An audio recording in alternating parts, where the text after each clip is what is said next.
Yo, what's going on guys? Arekkz here, welcome back to another Division video. It's the weekend, which of course means that the vendors have reset. There are new weapons in the base operations. There are also new blueprints in the Dark Zone safe room vendors. So as always, I'm here to talk to you guys about what is for sale, whether or not any of that stuff is worth picking up, and of course any additional recommendations. So if you guys do enjoy this, you do find it helpful, then a like would be super appreciated. And of course comment down below and let me know if you have any questions. So let's dive straight in with DZ02.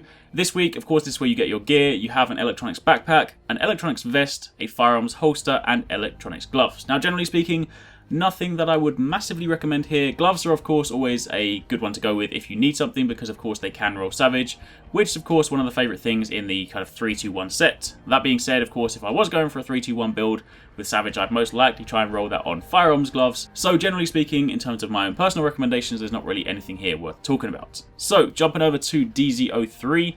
This week we have two blueprints, sadly still no tactical AUG.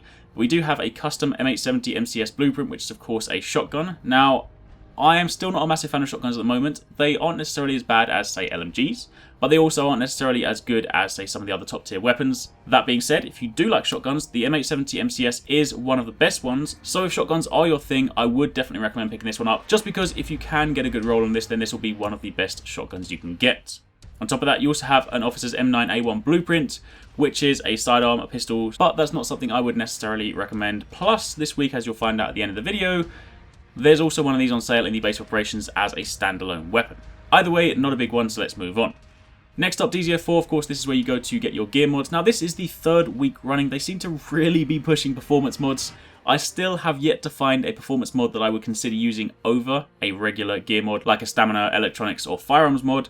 So for the time being, I'm still not going to recommend this one. If any of you guys have stumbled across a good performance gear mod, please do let me know down below, because it would be really nice to hear. I'm sure there might be some good rolls out there. Maybe there's like a God roll performance mod that just has some really good bonuses on it. But for the time being, everyone that I have found so far, and I found quite a few, have been going around the Dark Zone and stuff, and it's just, they still just seem pretty bad to me. Either way, for the time being, I'm still not going to recommend this. So, moving over to DZ05, this is of course where you go to get your weapon mods. This week, there is a Wolf Grip Vertical Grey blueprint. Now, in terms of this stuff, if some of you guys do have outdated mods, do bear in mind these are level 32 mods, so some of you guys have been asking me recently, say I've been doing a couple of streams and asking why my DPS is so high, even though your firearm stat is higher than mine, and do bear in mind that weapon mods account for a lot of your DPS. So if you do have any outdated weapon mods, maybe you've just been carrying them for a while. I know I've done it myself, I just kind of forget about it for a while, and then suddenly you realise you've got like a superior purple weapon mod. If you do get a chance to upgrade things like your grips, your magazines, and just get some better rolls, that will of course help you in the long run. Either way, I'm personally not on the lookout for a new grip, but if you do have an outdated one, it might be worth grabbing this. Then, moving over to the base of operations. Now, this week, I'm actually going to speak about three weapons. I'll start with the 204 ones, as I always do, and that's the Officer's M9A1 and the Military Scar H. However, there is an AUG this week. It's a lower gear score item, so I'll speak about that one at the end. So, first up, the Officer's M9A1. As mentioned, this is of course a blueprint this week and a weapon you can buy. The perks on this one are Expert, which of course on every single sidearm, the weapon deals 100% more damage when the target is below 30% health. Plus, you also have Restored, where killing a target with this weapon removes all negative status effects. Nothing really exciting there, nothing really worth picking up, so this is definitely not one I would recommend. It's only 660 Phoenix credits, so it's a little bit cheaper than the usual offerings, but that's also because it's a sidearm.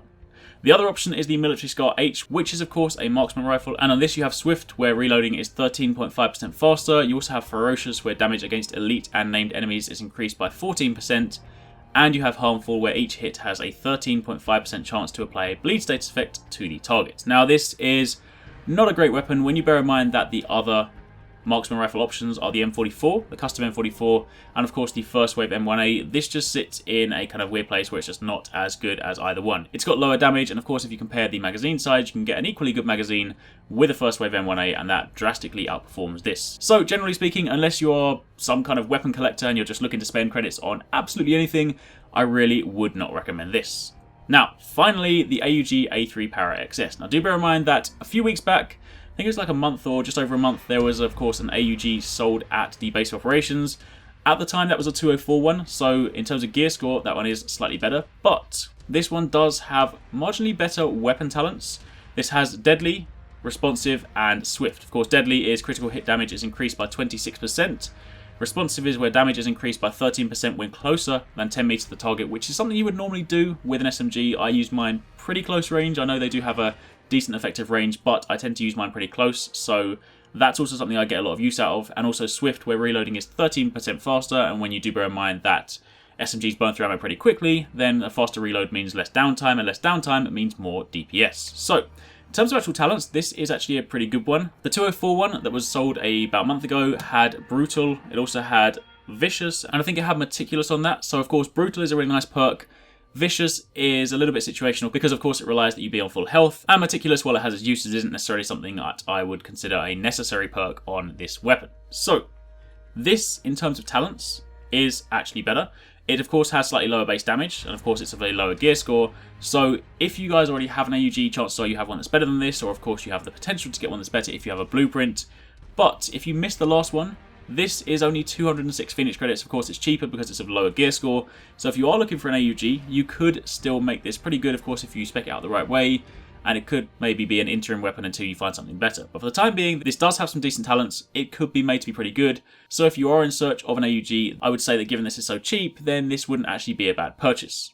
And that is pretty much it. That is it for your reset this week. Those are your blueprints, those are your weapons, and those are my recommendations. Now, super quickly, just before I finish, I want to let you guys know, I've seen some of your comments in some of my non-Division videos where some of you guys are asking for more Division stuff. Now, do bear in mind, while of course this is a Division channel, it's also a gaming channel, so I do cover a wide variety of games, and there will be times when there won't necessarily be Division videos every single day. And that does not mean to say in any way, shape or form that I'm not doing Division videos, it just means that sometimes I'm busy covering other games, but you will still always have Division videos on this channel. In fact, I've got a few more things planned for next week, and plus the week after that, it's E3, and I'm going to be out at E3, so hopefully I'm going to get a chance to check out what Ubisoft are showing. I'm hoping that during their press conference they show the trailer for the next DLC pack, the actual first paid DLC, the one that comes with the Season Pass, and maybe they'll even have hands-on. So when I'm out there, I will try and get as much information for you as possible, and of course I've got plenty more videos planned, but I just want to talk about that super quickly just so you guys do know, because as mentioned, I will be covering a wide variety of games on this channel, and while that might not necessarily always interest you and you don't necessarily have to watch those videos,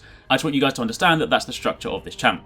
Either way, thank you very much for watching, hopefully you guys found this helpful, take it easy, catch you next time, peace out.